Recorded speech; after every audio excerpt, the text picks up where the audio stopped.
आपने यही सोच के इस वीडियो पर क्लिक किया होगा कि आपको इस वीडियो में इंजन की कैड मॉडलिंग सीखने मिलेगी।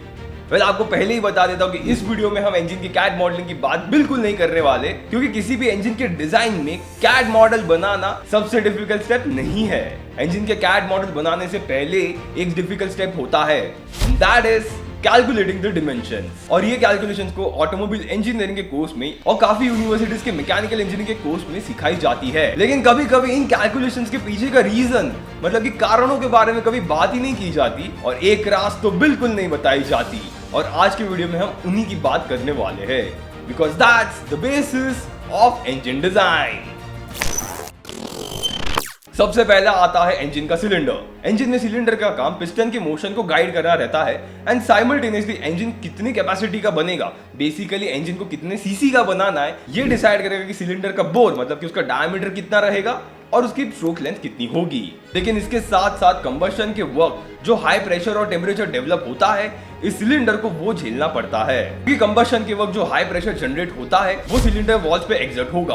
और इसके लिए सिलेंडर की वॉल की थिकनेस कैलकुलेट करने के लिए हमें हुप स्ट्रेस यानी कि सर्कमफेरेंशियल स्ट्रेस को कंसीडर करना पड़ता है। सिलेंडर वॉल की थिकनेस में हमें रीबोरिंग के लिए थोड़ा ज्यादा मटेरियल भी रखना जरूरी है, क्योंकि जब इंजन को रीबोरिंग किया जाएगा तो बेसिकली वो सिलेंडर के वॉल में से ही मटेरियल निकालेंगे, जिसकी वजह से सिलेंडर वॉल की थिकनेस कम हो सकती है। और ये अगर ज्यादा कम हो गई तो वो कंबशन का प्रेशर झेल ही नहीं पाएगा। सिलेंडर के बाद आता है उसका हेड, क्योंकि सिर्फ सिलेंडर के वॉल पे ही कंबशन का प्रेशर नहीं लगता, उसके हेड पे भी लगता है। अब रियलिटी में सिलेंडर हेड की डिजाइन बहुत कॉम्प्लिकेटेड होती है, क्योंकि हमें सिलेंडर हेड में ही इनलेट और एग्जॉस्ट मैनिफोल्ड्स बनाने होते हैं, उनके वॉल्स के लिए गाइड रखने पड़ते हैं एंड साथ में स्पार्क प्लग और इंजेक्टर्स के लिए जगह देनी पड़ती है। और इन सबसे पहले सिलेंडर की हेड की थिकनेस कैलकुलेट करनी पड़ती है, जिसके बाद दूसरे पार्ट्स के लिए सिलेंडर हेड के डिजाइन को मॉडिफाई किया जाता है। अब ये कंबशन का प्रेशर सिर्फ सिलेंडर वॉल और सिलेंडर हेड पे ही नहीं लगता, सिलेंडर के अंदर एक और पार्ट होता है जिसपे ये प्रेशर एग्जर्ट होगा। I am talking about the piston. Combustion का प्रेशर पिस्टन के हेड पे एग्जर्ट होगा, और अगर पिस्टन का हेड ये झेल नहीं सका तो, और इसीलिए पिस्टन के हेड की थिकनेस को कैलकुलेट करने के लिए हम कंबशन के प्रेशर के साथ साथ उसके मैक्सिमम टेम्परेचर को भी कंसीडर करते हैं।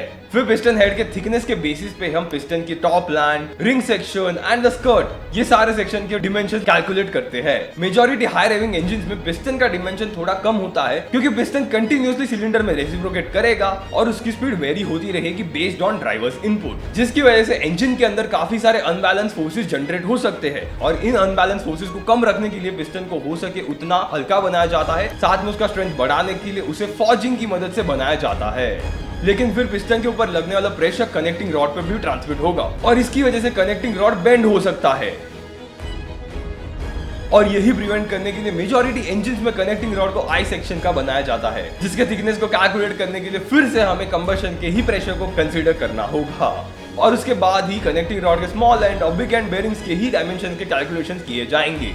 फिर यहाँ से वही फोर्स क्रैंकशाफ्ट पे भी लगेगा, जिसकी वजह से क्रैंकशाफ्ट या तो बेंड होगा या फिर वो ट्विस्ट होगा। और फॉर्मूलाज और कैलकुलेशन की मदद से क्रैंकशाफ्ट की प्रॉपर डिमेंशन तो मिल जाएगी। लेकिन इसके बाद फिर हमें वाल्व्स और वाल्व ट्रेन भी बनानी है, और वाल्व्स की डिजाइन काफी क्रिटिकल होती है, क्योंकि उन्हें कंबशन चेंबर में अच्छी खासी लीक प्रूफ सील बनानी होती है, वरना कंप्रेशन स्ट्रोक में एयर फ्यूल रेशियो लीक होकर बाहर निकल जाएगा। इसीलिए वाल्व्स को क्लोज पोजीशन में पकड़े रखने के लिए स्प्रिंग की स्टिफनेस को ढंग से कैलकुलेट किया जाता है, और साथ में वाल्व्स के मटेरियल को सिलेक्ट करते वक्त हमें कंबशन के टेम्परेचर को ध्यान में रखना पड़ता है।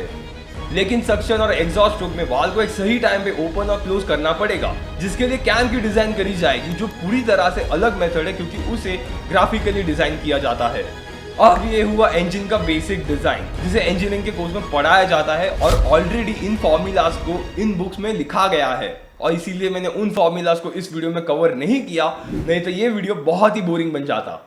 लेकिन क्या आपने एक बात पे ध्यान दी, इंजन के मेजॉरिटी पार्ट्स के डिजाइन में हम एक ही पैरामीटर को ध्यान में रख रहे थे, वक्त जो हाई प्रेशर जनरेट होता है, कंबशन का प्रेशर सिर्फ सिलेंडर, फिर पिस्टन के ऊपर लगने वाला प्रेशर कनेक्टिंग रॉड पर भी हमें कंबशन के ही प्रेशर को कंसीडर करना होगा।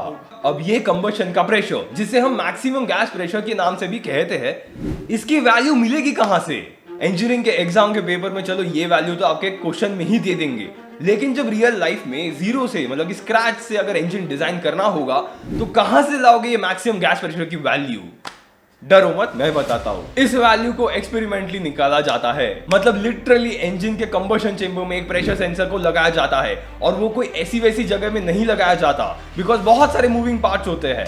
इस प्रेशर सेंसर को स्पार्क प्लग में लगाया जाता है, और ऐसे डेडिकेटेड स्पार्क प्लग ऑलरेडी बनाए गए हैं, जिसे हम पीजो इलेक्ट्रिक स्पार्क प्लग के नाम से कहते हैं। इंजन मैन्युफैक्चरर्स यही स्पार्क प्लग को यूज करते हैं कंबशन के प्रेशर की वैल्यूज निकालने के लिए, और कोई भी नया इंजन बनाने से पहले उसके लिए बेंचमार्किंग करनी होती है। मतलब अगर आप 300 सीसी का इंजन बनाना चाहते हो, तो ऑलरेडी मार्केट में जो 300 सीसी का इंजन अवेलेबल है उसको लेकर उसमें ये पीजो इलेक्ट्रिक स्पार्क प्लग लगाकर उसके कंबशन के प्रेशर का डेटा निकाल कर वो डेटा को यूज करके आप अपने इंजन के पार्ट्स की डिजाइन करोगे। लेकिन फिर भी पहले ट्राई में इंजन नहीं बनेगा। आपने डिजाइन किए गए इंजन के पार्ट्स को असेंबल करके उसमें भी यही स्पार्क प्लग लगा के उसको भी टेस्ट करके उसका डेटा निकाला जाता है, और यही टेस्टिंग के डेटा के बेसिस पे इंजन के पार्ट्स को मल्टीपल टाइम रीडिजाइन किया जाएगा और उनको ऑप्टिमाइज किया जाएगा। तो रियलिटी में इंजन को इस तरह से बनाया जाता है, और इसके बारे में कोई नहीं बताता, लेकिन आज आपने ये सारे राज जान लिए। अब ये इंजन के डिजाइन करने से पहले इंजन के हर पार्ट्स के वर्किंग के बारे में जानना, उसके बेसिक्स के बारे में पता होना जरूरी है, जिसके लिए आपको मेरी बुक पढ़नी चाहिए। इसमें मैंने इंजन के हर एडवांस टेक्नोलॉजी के बारे में लिखा है जो आजकल आसानी से नहीं पढ़ाया जाता। So go ahead and get yourself this book right now. तो अब आपको पता चला ना कि इंजन को डिजाइन करना कितना मुश्किल है, और अभी तक तो इसमें हमने कैड मॉडलिंग की बात भी नहीं की, क्योंकि कैड मॉडल बनाने से पहले ये सारे कैलकुलेशंस करने होते हैं। और एक्चुअली में मैंने दूसरी सारी बातें भी कवर नहीं की इस वीडियो में regarding lubrication system and the cooling system, because in systems के डिजाइन में दूसरे कॉन्सेप्ट यूज किए जाते हैं, और यही सारे कॉन्सेप्ट्स को यूज करके एक सिंगल सिलेंडर इंजन में से इतना पावर प्रोड्यूस किया जा सकता है कि वो एक छोटी सी कार को चला सके, जो एक्चुअली ऑलरेडी डुकाटी ने बना दिया है, जिसके बारे में जानने के लिए आपको ये वाला वीडियो देखना चाहिए। And I will see you guys on next Thursday at 7:30 PM